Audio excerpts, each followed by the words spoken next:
वर्णानाम् अर्थसङ्घानां रसानां छन्दसामपि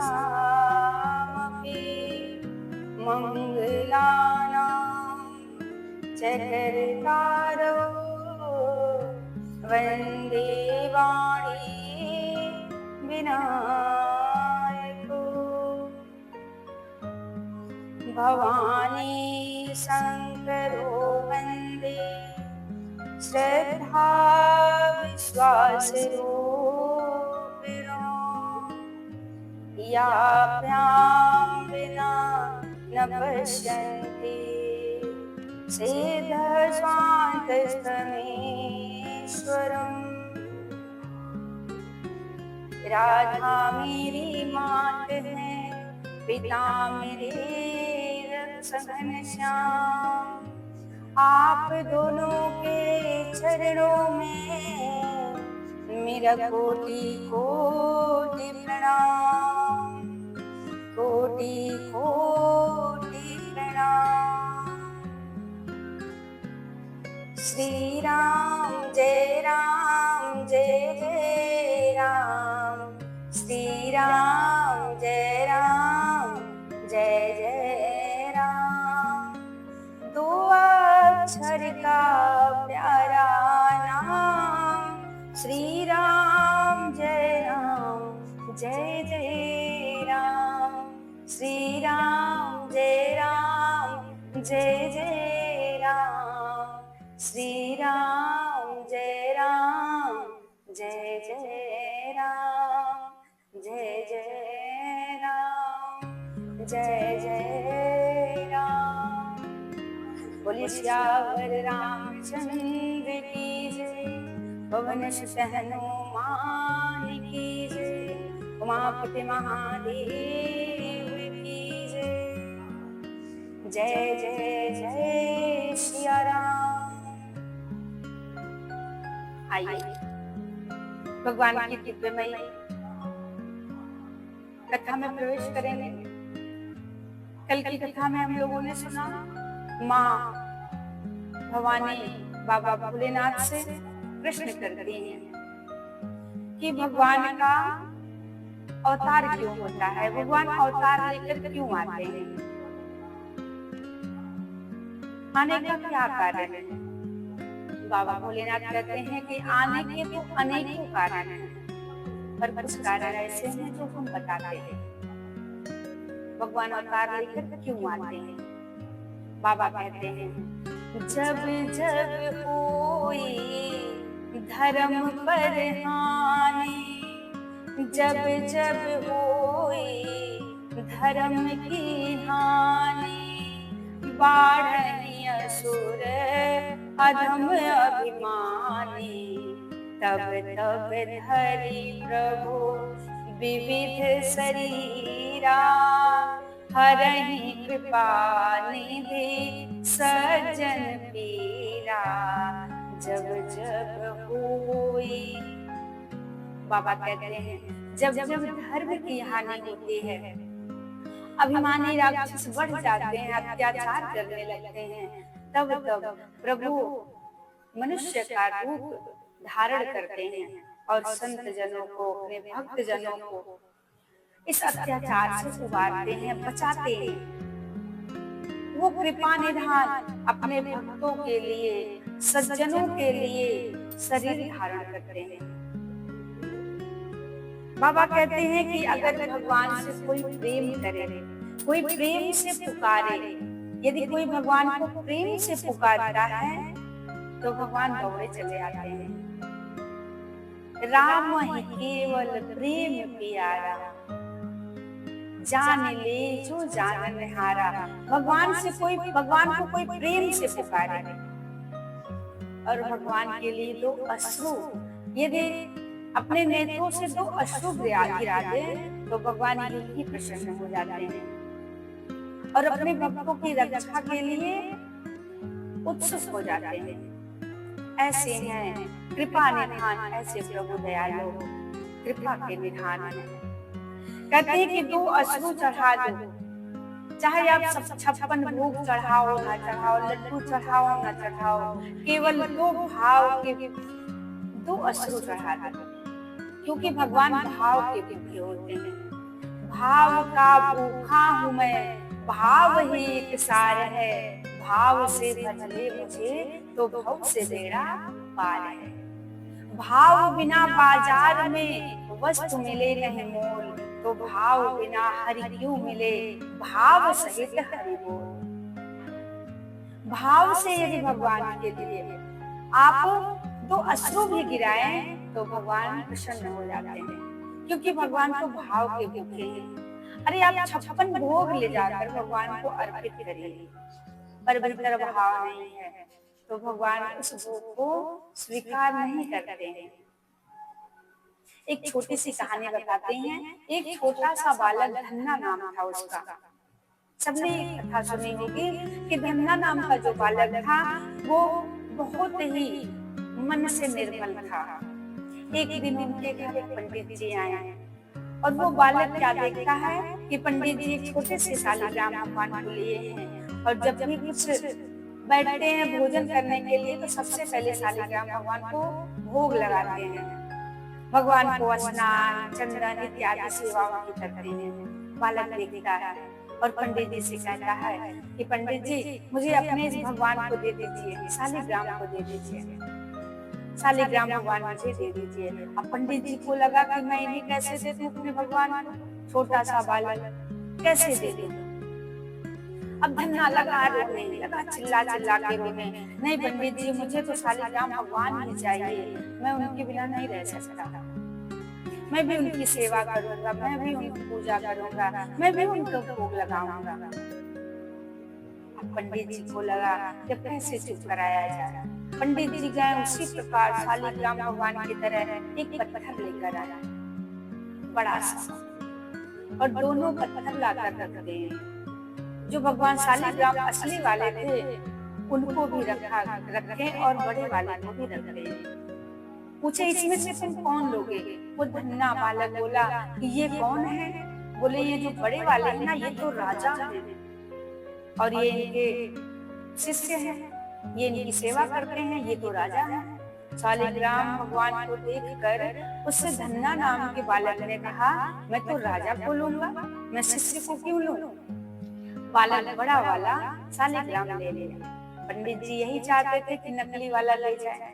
पंडित जी प्रसन्न हो गए और पंडित जी जाते जाते उस धन्ना नाम के बालक से कहें कि जब भोजन करना तो भोग लगाकर ही भोजन करना और इनकी खूब अच्छी तरह सेवा करना। बालक ने कहा पंडित जी मैं खूब सेवा करूंगा। पंडित जी तो चले गए। धन्ना नाम का जो बालक था वो शालिग्राम भगवान को नहलाता, चंदन लगाता, उनकी पूजा करता और गाय चराने जाता तो साथ में लेकर जाता, साथ में जो अचार रोटी रखता वो लेकर पहुंचा।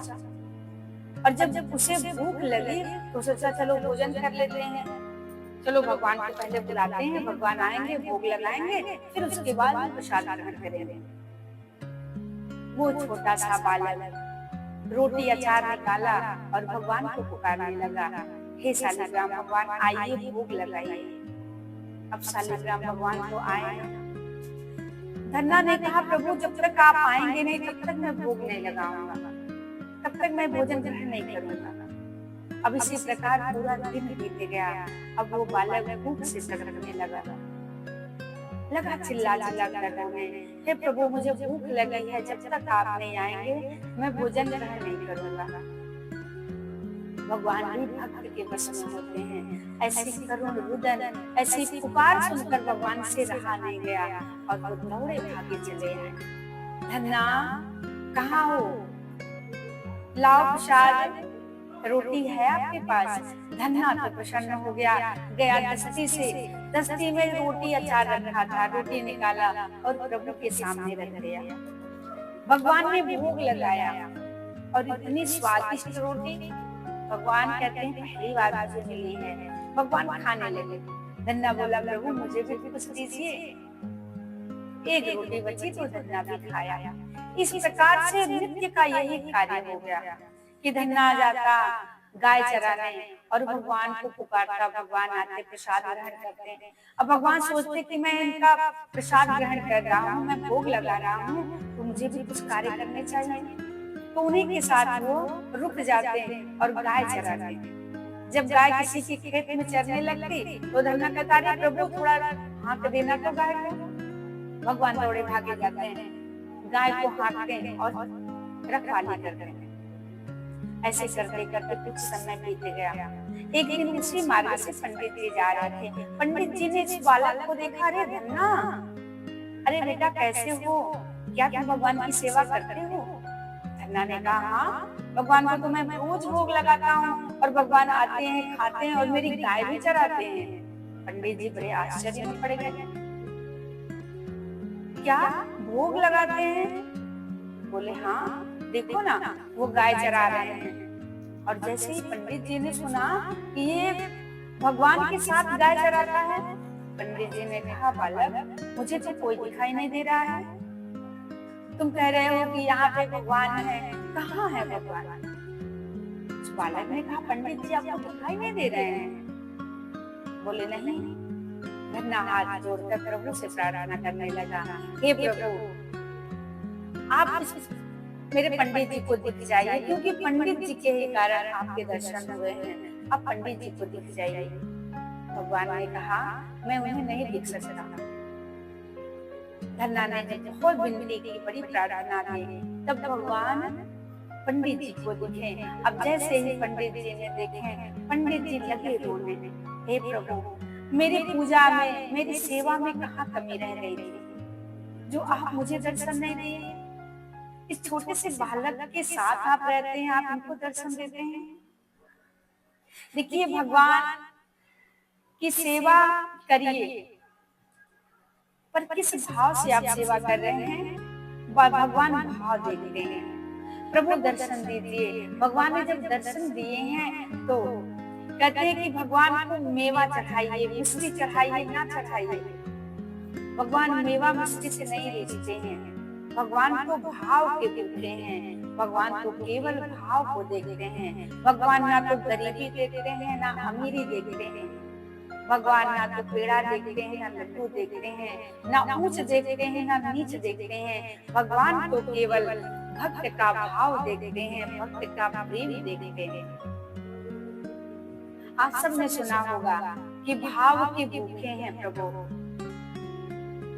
प्रेम के भूखे हैं। सबसे ऊंची प्रेम सगाई, सबसे ऊंची प्रेम सगाई। दुर्योधन घर में मां त्यागे, दुर्योधन घर में मां त्यागे। साग बिदुरे घर खाई, सबसे ऊंची प्रेम सगाई, सबसे ऊंची प्रेम सगाई। हरे रामा हरे रामा हरे रामा हरे रामा हरे रामा हरे रामा हरे रामा हरे रामा। झूठे बेर सबरी के खाए, बहुविध रास रचाए। सबसे ऊंची प्रेम सगाई, सबसे ऊंची प्रेम सगाई। झूठे बेर सबरी के खाए, झूठे बेर सबरी के खाए।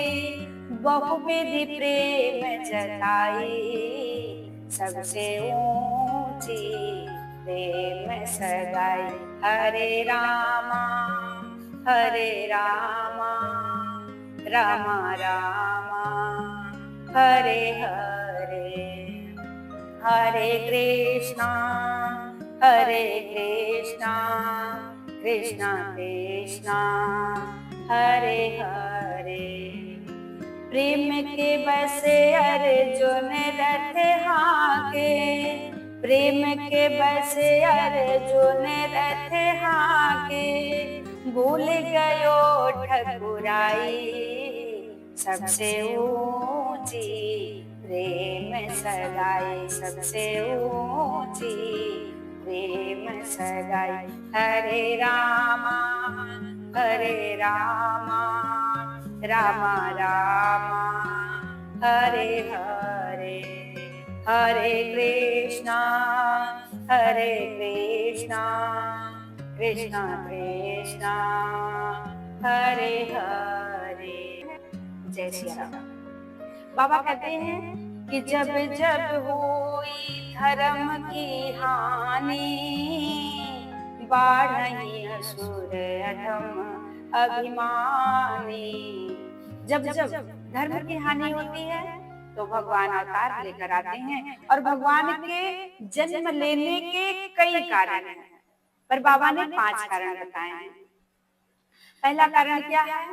राम जन्म के हेतु अनेका, परम विचित्र एक ते एका।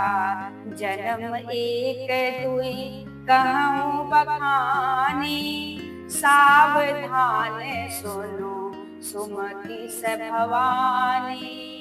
सावधान होकर बाबा ने क्या कहा कि राम जी के जन्म लेने के तो अनेक कारण हैं, प्रभु के जन्म लेने के बहुत सारे कारण हैं, पर 2-4 कारण आपको बताते हैं। पर हाँ उमा, सावधान हो जाइए। उनके जन्मों को विस्तार से वर्णन करता हूँ। पहला कारण क्या है? द्वारपाल हरि के प्रिय दो, जय अरु विजय जान सबको।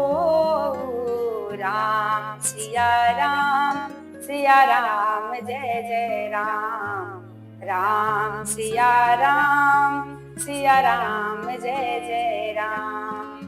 विप्र श्राप दे दोनों भाई, तामस असुर देह तिन पाई। राम सिया राम जय जय राम, राम सिया राम जय जय राम। पहला कारण है जय और विजय नाम के द्वारपाल थे भगवान नारायण के। एक बार क्या हुआ, सनकादिक ऋषि आए और उन्होंने भगवान से मिलने का आग्रह किया, पर द्वारपालों ने रोक दिया, नहीं अभी नहीं जाना है। और जैसे ही रोका, कहते हैं कि भगवान से मिलने से यदि कोई रोकता है तो फिर उसका कल्याण हो ही नहीं सकता। सब ऋषियों ने उन्हें श्राप दे दिया, जाओ तुम 3 जन्मों तक राक्षस की योनि में जन्म लोगे। अब जय और विजय लगे रोने लगे, चिल्लाने। भगवान आए, बोले परेशान मत हो, मैं तुम्हारे उद्धार के लिए मनुष्य रूप में अवतार लेकर आऊंगा और तुम्हारा उद्धार करूंगा। ये तो पहला कारण था। और दूसरा, वृंदा के पति जलंधर जो दैत्य था, असुर था, जो राक्षस था, देवताओं को हरा देता था। क्यों? क्योंकि उनकी पत्नी वृंदा बड़ी पतिव्रता थी। यदि पूजा में बैठ जाती तो जलंधर को कोई मार नहीं सकता था। बड़ा अत्याचार करने लगा।